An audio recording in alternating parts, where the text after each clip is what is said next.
But there were also those deeply suspicious of Wolfgang's true abilities. The English authorities appointed a jury to assess whether Leopold was being truly accurate with his claims that such extraordinary compositions came from the head of an 8-year-old boy.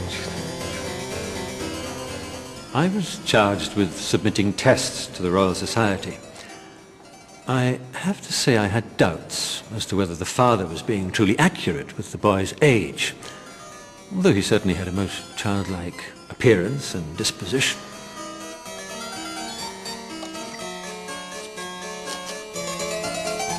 My report to the Royal Society stated most emphatically that his execution was amazing.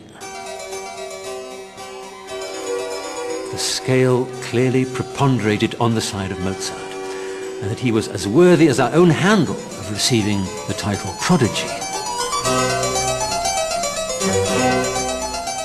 During this 3.5-year grand tour the Mozarts made, Wolfgang learnt an enormous amount.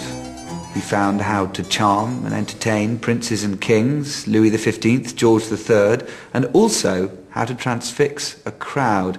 And one of the things I love about Mozart is that even in these formative years, his music was for everyone.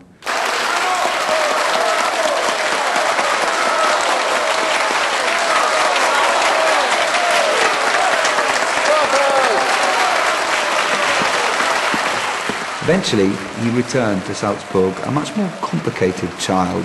And Leopold wrote about this with a mixture of trepidation and defiance, as well he might. Childhood has the power to entrance. I sometimes think that Leopold was a dreamer of almost impossible dreams, in that he hoped by sheer belief alone that he could render childhood eternal.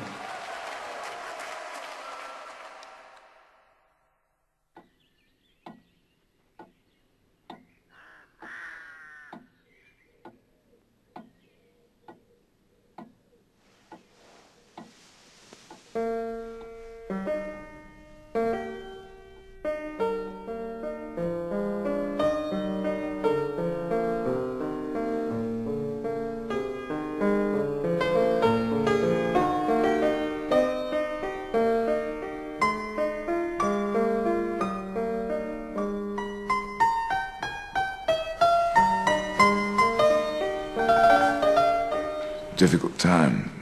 Things were not going as I'd planned. All of Europe marveled at my son. But in Salzburg, his great merits went unrecognized. He should, at the very least, been offered a post as court composer, but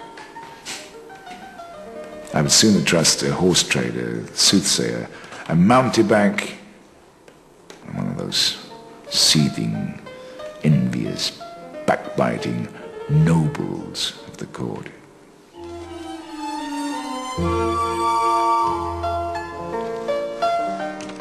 Most beloved and esteemed Signor, I beg you to tell me what you think of my humble music. We live in a world where the arts should be encouraged, so that we may enlighten one another. But in the country where I live, music must struggle even to exist.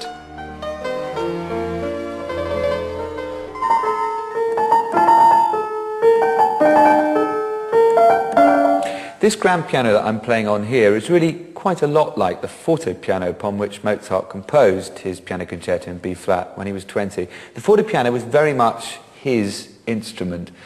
There had been an enormous revolution in keyboards and keyboard design leading up to this point.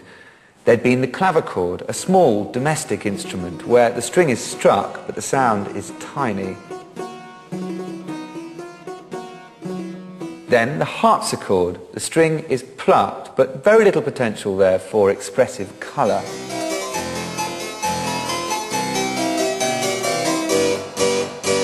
And then there was the fortepiano, which by the 1770s was undergoing a revolution of its own in terms of the way its action was designed.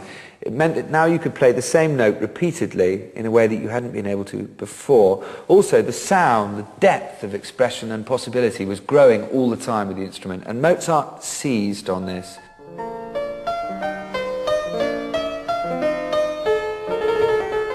But here, in this B-flat major concerto, there is actually a sense of being hemmed in, of constriction in this music, which must have been very much how Mozart felt being stuck in Salzburg.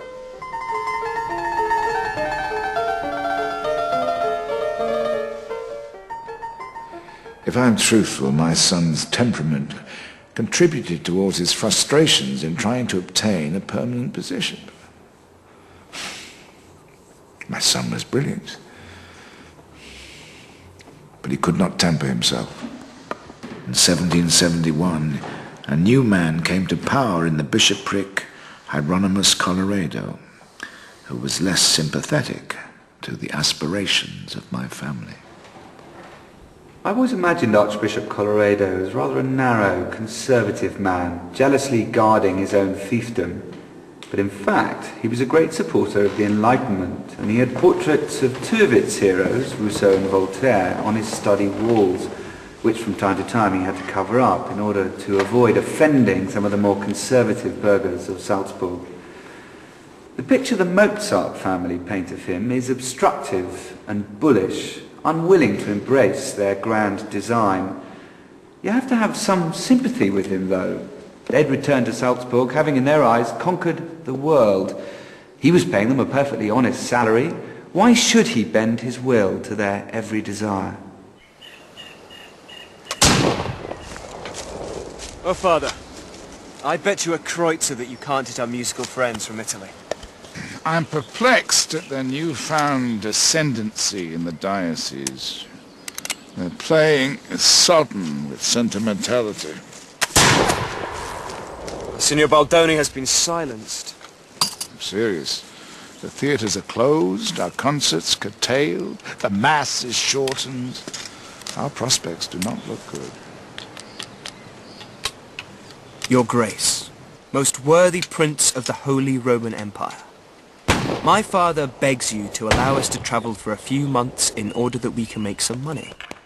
You refused to grant such leave. Our situation is pressing, and you object, my gracious Prince and Lord. My father has dedicated himself to my education, and I owe it to him to lighten his burden. So the court musician wishes to dictate when he plays and when he doesn't. And do they really think that I believe that this is written by the son and not the father? So they wish to seek their fortunes elsewhere. And so they shall. Tell Mozart the younger that he may travel, but that I'll not have the treasury drained by the father's absence. Frau Mozart can nurse the boy.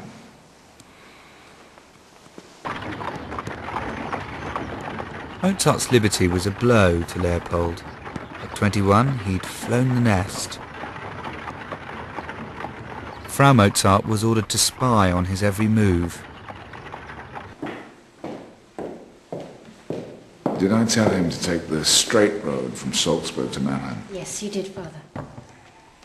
Does he know to approach Munich from the east?